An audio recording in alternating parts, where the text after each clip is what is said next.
The broadcast is now starting. All attendees are in listen-only mode. Good afternoon, everybody. Welcome back. It is week 10 of the Employee Engagement Learning Collaborative. I'm Suzanne Spear. I am Director of Workforce Development here at ACU, and I am joined today by Mariah Blake. She's our Program Manager, and she is on the line to make sure that you all, if you have any technical difficulties, please let her know at mblake@clinicians.org, and she would be absolutely happy to get you set on the right path. We are once again joined by Lisa Mouscher as our facilitator, and we are just absolutely thrilled to have her once again be leading this conversation and this Employee Engagement Learning Collaborative series. So just a few housekeeping items like we normally do. Yes, we are recording this webinar, and yes, it will be posted on the discussion board so you guys can go back and listen to it. Feel free to ask questions as we go along in the questions box. And also to, just so you guys know, as always, the slides are available for download in your go-to bar on the right-hand side of your screen. If you don't get a chance to download them during the webinar today, they will also be posted on the discussion board. So sit back, relax, enjoy, and get ready for some excitement. And with that, I'm going to turn it over to Lisa. Thank you, Suzanne, and welcome, everyone. I can't believe it is week 10. Excuse me. And I'm going to start out by encouraging everybody to think about it really is week 10. And we want you to get as much out of this as you can. I know there's been a lot of ideas from us, from the other participants, and think about what are the things, and you'll see this in the homework, what are the things, choose a couple that you really think would be helpful with what you're dealing with at your health center in your department right now, and how are you going to take those forward so that it's not just a bunch of half hours, but you can say, okay, I got this idea and this idea and this idea, and I'm going to put together a plan of how I'm going to put those in place and when. And then you want to put them on your calendar and implement them because they really, really will increase the engagement of your team and make your life easier. So with that, we are going to talk today about how do we alleviate and circumvent burnout. And I wanted to start with, what is burnout? Here's what I found on the internet. Exhaustion of physical and or emotional strength or motivation, usually as a result of prolonged stress or frustration caused by the perceived inability to meet ongoing demands, conflicting personal and professional needs or obligations, and a lack of fulfillment or sense of significance. Does that sound familiar? Often when I read that and I'm talking to a group of health center folks, everybody goes, yeah. So why are we talking about this today? Because burnout is an enormous issue in health centers. It just is. My guess is that everybody on this call is going, well, yeah, I deal with it every day. Either you're dealing with it, or you've dealt with it in the past, or you work with others who are dealing with it.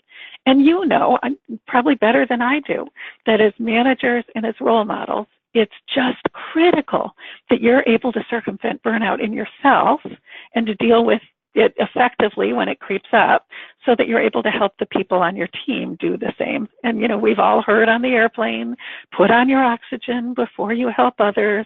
And it really applies here as the role models, as the people that everyone's coming to for support. It's really important that you take care of all the things that are leading to your burnout and take care of your wellness and create that balance for yourself. One, so you don't leave your position, and two, so that you can help everyone else be as engaged as they can be and have the lowest levels of burnout. I wish I could say that there's a magic bullet that will help you to make the burnout disappear. I have done so much research. I've talked to so many people, and nobody has one. There just isn't anything magic to make burnout disappear. But there are some ideas of what we can do to improve our resilience, how we can identify burnout and start dealing with it when it happens, how we can work with the individuals on our teams as well as our teams as a whole to make the environment someplace where we're feeling far more engaged and far less burned out. And that's really what we're looking for and what we're going to talk about today. What are the causes and consequences of workplace burnout? Well, I thought I'd turn that over to you because I thought you'd have way better answers than I do. You work with it every day. So if you would just go to your chat box and type in, what are some of the causes of burnout at your health center or in your department? And Mariah, if you would just read them out, that would be great. And everybody just go to town. What are some of the causes of burnout at your health center or in your department?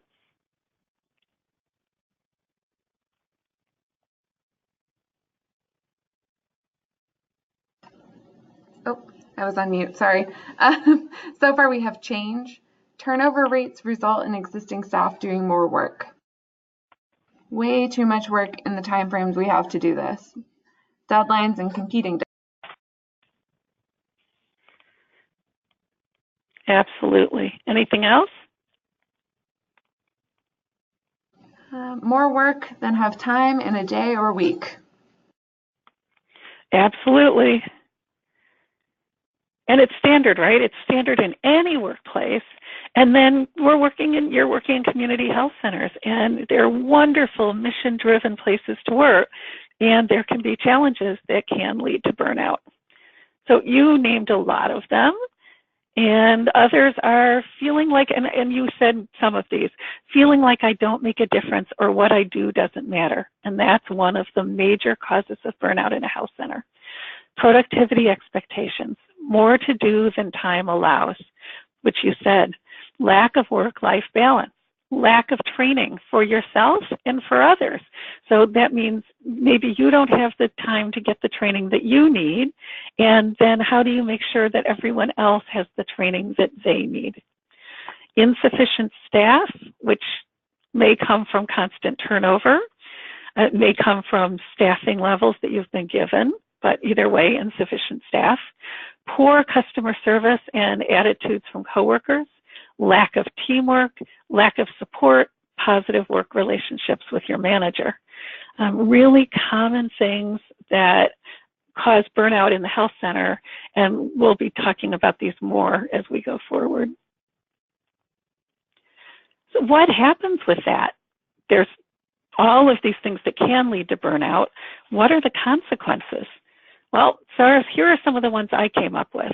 Health issues, depression, substance abuse, reduced productivity, increased errors, absenteeism, tardiness, poor customer service, reduced quality of care, no energy to support, train others and motivate others, decreased patient satisfaction, decreased coworker satisfaction, negativity, lack of engagement, and more turnover. So, we're sitting here thinking, if you're like I am, I'm sitting here thinking, okay, so we work in environments that may promote environment, and these are all the negative things that can come from burnout. Gee, thanks, Lisa. What do we do now? Well, the good news is it doesn't have to be that way. You can take control and take action. And so that's what we're going to talk about for our rest of the time together is how do we take control? What are the things that you as a manager can do to help your team take control and move forward? And there's something, Paul Stoltz is a researcher and trainer in the United States, and he has a company called Adversity Quotient, and he talks about having people constantly ask the question. So I know you think that's how it is. Maybe it is how it is. Let's talk about, does it have to be that way? Because people's standard response is, well, it's just the way it is. I can't change it.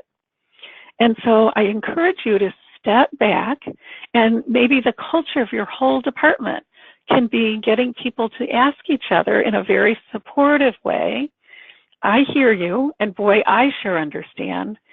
Let's talk about, does it really have to be that way?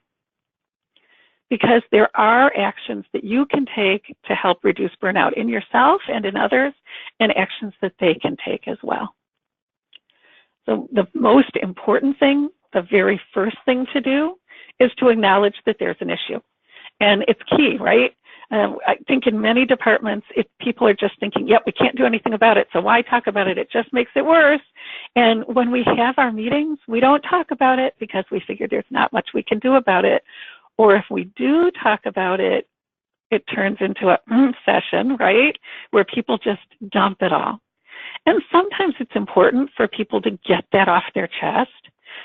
And what we want to be doing as they're doing that is fishing for what are the real issues. What's inside of that? And then what can we tackle? First thing that's important, talk about it, bring it out from under the rug, because it's real. And there are very clear signs of burnout. And I'm going to just read them to you, and then we will post those out on the discussion board. Feeling overworked and overwhelmed. Feeling drained from work rather than energized. A loss of passion for work. And you all know people that represent this, right? Feeling demotivated, wondering if my efforts actually make a difference. Losing sight of the connection between my work and the mission. Feeling depressed by constant changes made without my input. Happens all the time, right? Feeling unrecognized and devalued. Feeling disconnected from my work community. It's overwhelming. I can't see the forest through the trees. I've lost my objectivity. Losing the physical and emotional stamina that I used to have. Feeling a lack of control. I'm feeling like I have very little autonomy, independence, and discretion. Experiencing a reduced ability to do the mechanics of my job and to focus on my customer, be that person an internal or an external customer. And caring less, serving less, having less energy, feeling a sense of why bother, or if I would, I could, but I just don't have the will or the energy to do more. These are the things that you want to be watching for. And, you know, I know we've talked about it a lot. The CCSAs are a great place to do that, and we're going to talk about that more. But as you think about the things that you've put people on warnings for, the discussions that you've had with people, how many of those things relate back to the list that I just read? And so are we dealing with the causes, or are we dealing with the symptoms? And if we're just dealing with the symptoms, our turnover is going to continue and continue and continue, and your life is going to be difficult, and the life of your employees is going to be difficult. But if you can step back, and again, we'll post this list, and when you have an organizational issue with somebody, if you have a performance issue with somebody, before you even have the conversation with them, pull out this list and think, is what's happening really the problem, or is what's happening a symptom of the larger problem? And we need to identify what's causing the burnout and deal with that up front. And you might find that you have amazing results. When you deal with the issues that are causing the burnout, we often find that not only does the burnout disappear, performance goes way up and engagement goes way up. Research has shown that the approach needed actually is different for clinical and non-clinical staff. And in many ways, it's exactly the same, but we have to be aware of when it's different. There's not always a one-size-fits-all solution. And the fact is, everyone's an individual. So we really want to be looking at who is this individual, what's their particular issues, and maybe are they clinical or non-clinical? Harvard research has shown that there's two components in battling burnout. One is what they call activation, and the other they call decompression. Activation is how much that person is motivated in their work and they feel that it's meaningful and that it makes a difference. The second is decompression, and that's how much someone withdraws, recharges, and enjoys life outside of work.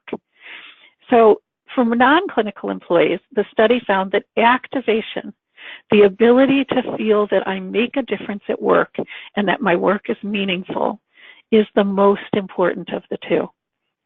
So that's really, for many of you, that's really key.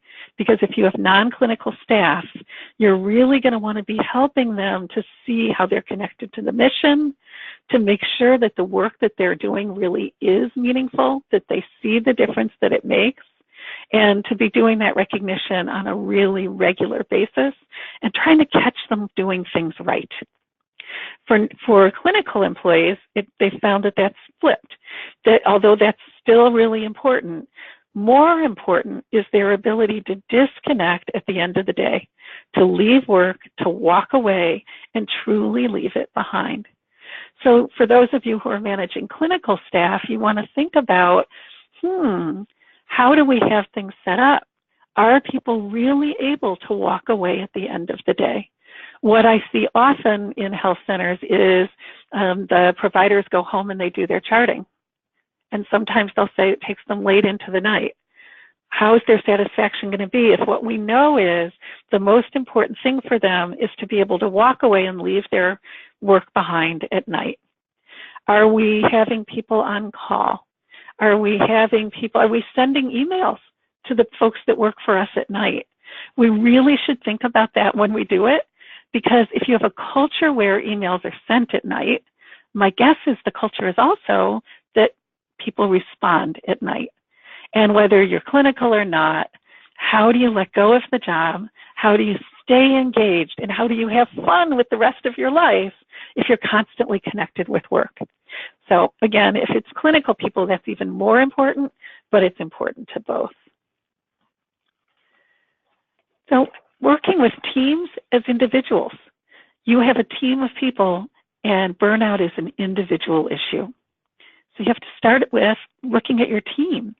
We need to be watching for the signs of burnout, talking with our employees regularly and in a meaningful way, and one-on-one, and staying ahead of the curve to try to avoid the burnout that inevitably comes sometime, and to find out what's causing it. So we want to stay ahead of it, and if it's happening, we want to find out what's causing it and deal with it. This is what I was saying before. I'm going to bring up CCSAs again. I know some of you have actually started implementing them, and that's really wonderful because they make a huge difference. They really are a great place for helping people to connect, for helping to strengthen that sense of engagement, build the relationship, find out what's going on with them, take care of issues before they turn into burnout, and keep people motivated and excited about their job. And in those CCSAs, it's a great place to be saying really directly, how are you doing? How's your engagement? On a scale of 1 to 10, how's it going? And, to actually be direct and say, how's your burnout? And you may find it's scary because you may find that somebody says a scale of 1 to 10, it's 15. And then you have to start stepping back and figuring out what's causing it and start dealing with those issues one by one. You do want to find out, is there something that you can deal with today? And if not, how are we going to deal with it in the long term? You want to identify those root causes, and then just identifying them leaves everybody with loose ends and feeling depressed. But you want the opposite. You want that person to leave motivated. So instead of just identifying the root causes, you want to identify that root cause and then together create strategies. You want to brainstorm solutions, and then in your ongoing meetings that those CCSAs are, you're going to check in and you're going to track progress. And it's really a wonderful thing. The more you do this, and the more you brainstorm ideas and the more you check in and see how it's going and make tweaks, you can literally see and feel that engagement increasing and the burnout decreasing, or the potential for the burnout. If your organization has an EAP, an employee assistance program, you definitely, if you're seeing burnout crop up, you want to have those pamphlets on hand and give them out freely. And people say, I don't want my staff to think that I think they need counseling or that they have big problems. Or, well, first of all, if someone needs counseling, that's certainly not at the end of the world by a long shot.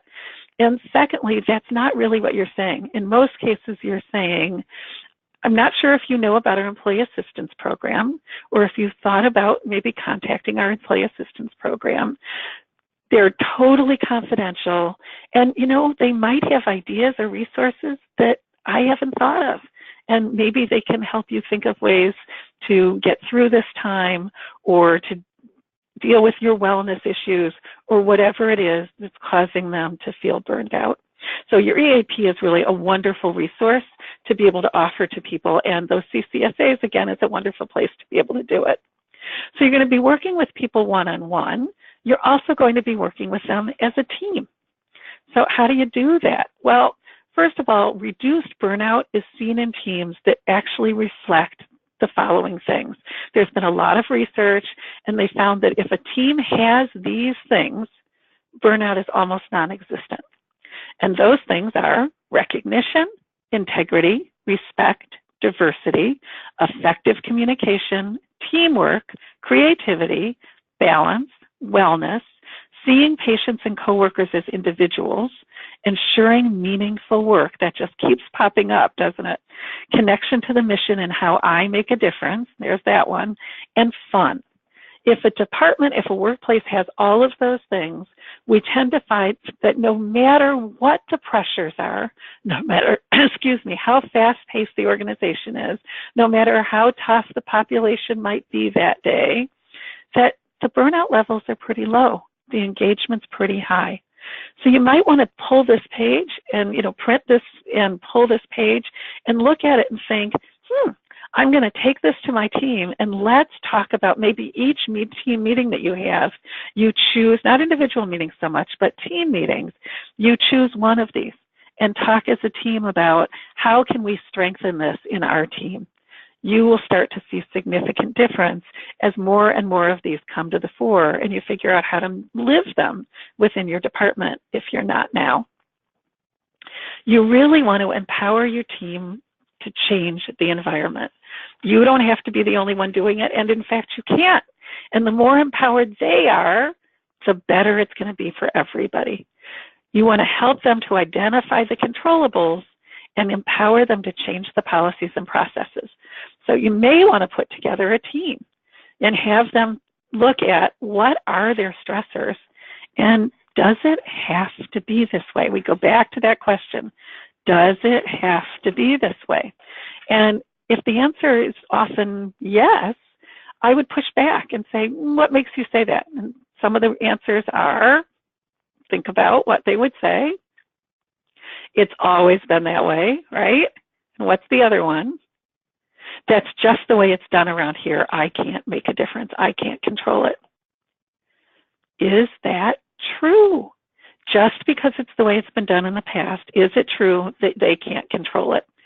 Sometimes putting the idea out there and getting it to the right person or people can be all that it takes to make it happen. Now, it may mean that they say, now that we want this person to take the lead on it, but if it's important enough, they need to feel like they have a way to use their voice, to come up with the ideas, use their voice, and see if maybe things could change organizationally.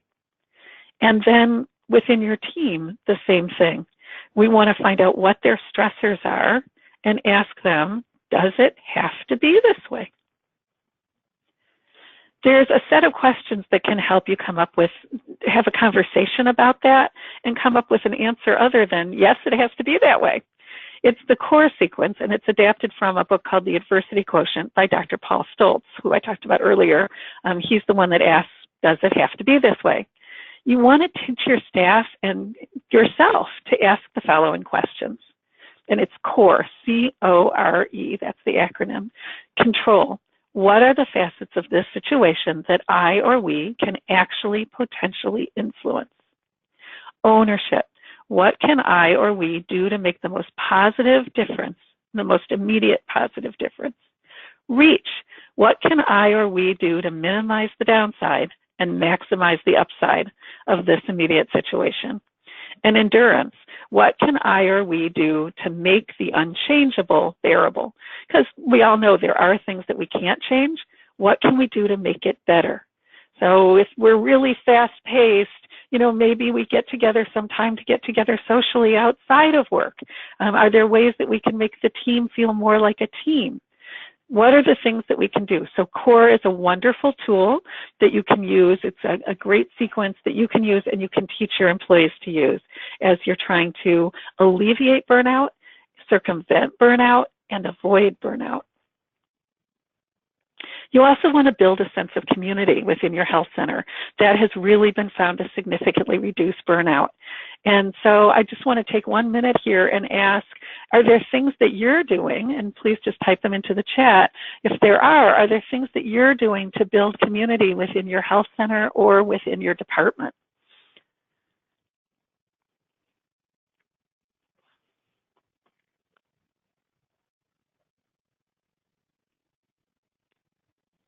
Mariah, anything coming in? Not yet, but it looks like people might be taking a second to type it in. Just go right ahead and put them in the questions or chat box when you're ready, folks. And just looking for anything you're doing to build community within your health center or within your department.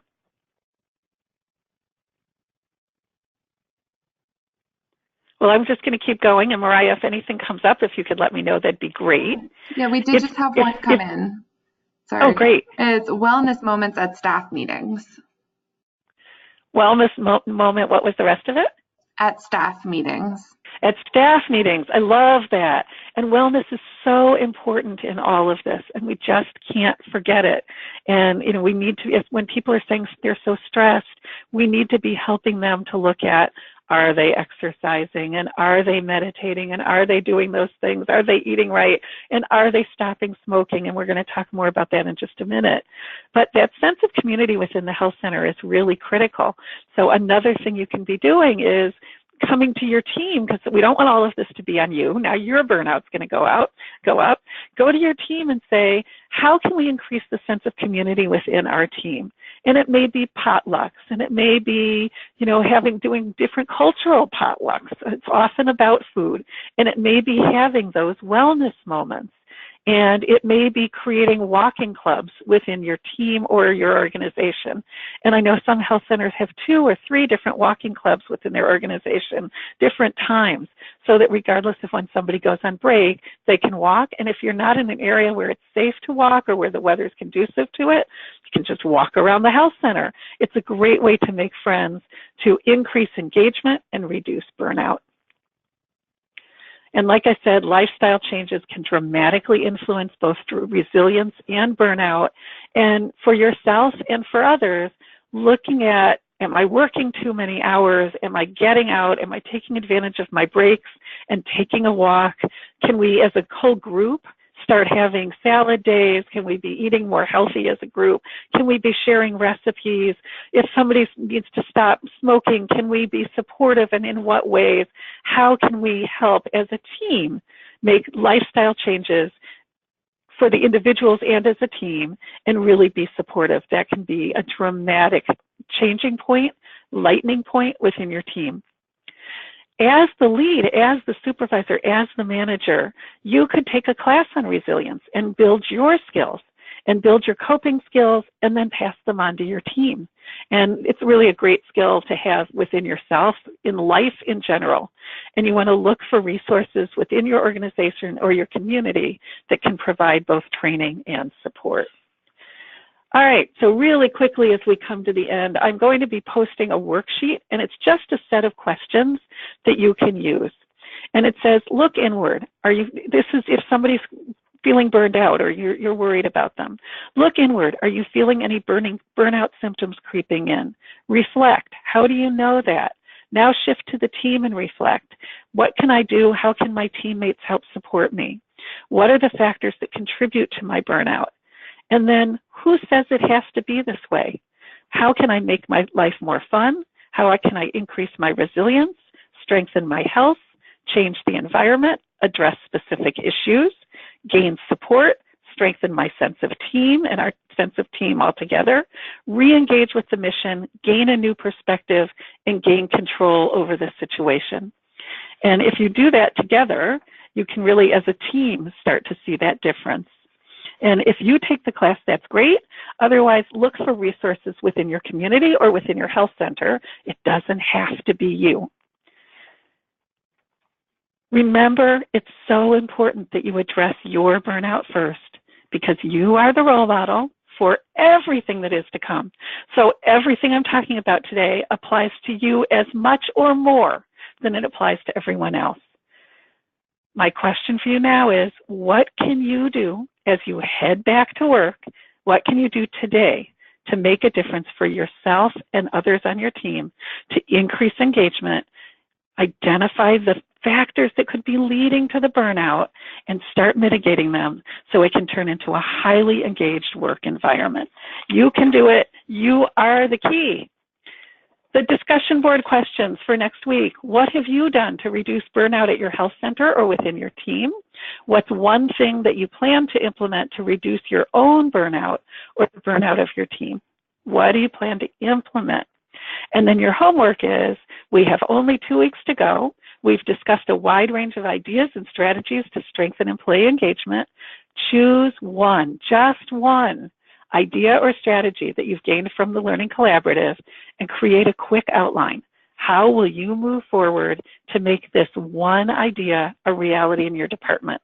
So if you've already taken things forward, write it up and let us know. And if you haven't, we want this to be something that you actually take action. Think of one thing and make a plan. I hope you have a great week. Go out to the discussion board and participate, and I look forward to talking to you next week on the discussion group. Thanks, everyone.